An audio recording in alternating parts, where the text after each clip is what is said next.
हत्तूर तालुका दक्षिण सोलापूर येथील श्री सोमेश्वर शिक्षण प्रसारक मंडळ हत्तूर संचलित श्री सोमेश्वर प्रशाला हत्तूर यांच्या संयुक्त विद्यमाने आषाढी एकादशी निमित्त वारकरी दिंडी व पालखी सोहळ्याचे आयोजन करण्यात आले। 5वी ते 10वी विद्यार्थ्यांनी उत्स्फूर्त असा सहभाग नोंदवला।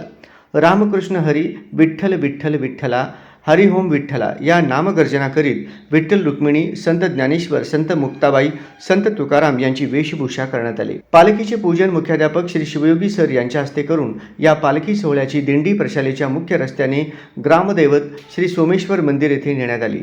यावेळी गावकऱ्यांनी पालखीचे मनोभावे स्वागत केले। मंदिराच्या भव्य प्रांगणामध्ये रिंगण सोहळा संपन्न झाला। विद्यार्थ्यांनी वारकरी संप्रदायाचे वेश परिधान करून हलगी व ढोल पथक टाळ मृदुंगाच्या गर्जनाने वातावरण विठ्ठलमय झाले।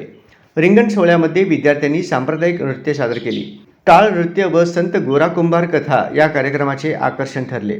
रिंगण सोहळ्याने उपस्थितांना विठ्ठल रुक्मिणीचे दर्शन घडवले। यानंतर गावातील मुख्य रस्त्याने दिंडी हत्तूरच्या वेशीत हनुमान मंदिराजवळ आली। त्या ठिकाणी रिंगण सोहळा संपन्न झाला। या सोहळ्यादरम्यान विठ्ठल नामाची शाळा भरली या गीतामध्ये विद्यार्थी तल्लीन झाले। या ठाई पायी वारकरी दिंडी पालखी सोहळ्यांनी हत्तूर गावातील वातावरण भक्तिमय झाले। ग्रामस्थांनी या पालखी सोहळ्याचा मनमुराद आनंद लुटला। प्रशालेचे मुख्याध्यापक श्री शिवयोगी सर यांनी कार्यक्रमाचे अतिशय सुंदर नियोजन केले। तसेच शिक्षक शिक्षिका शिक्षकेतर कर्मचारी ग्रामस्थ विद्यार्थी व विद्यार्थिनी बहुसंख्येने उपस्थित होते।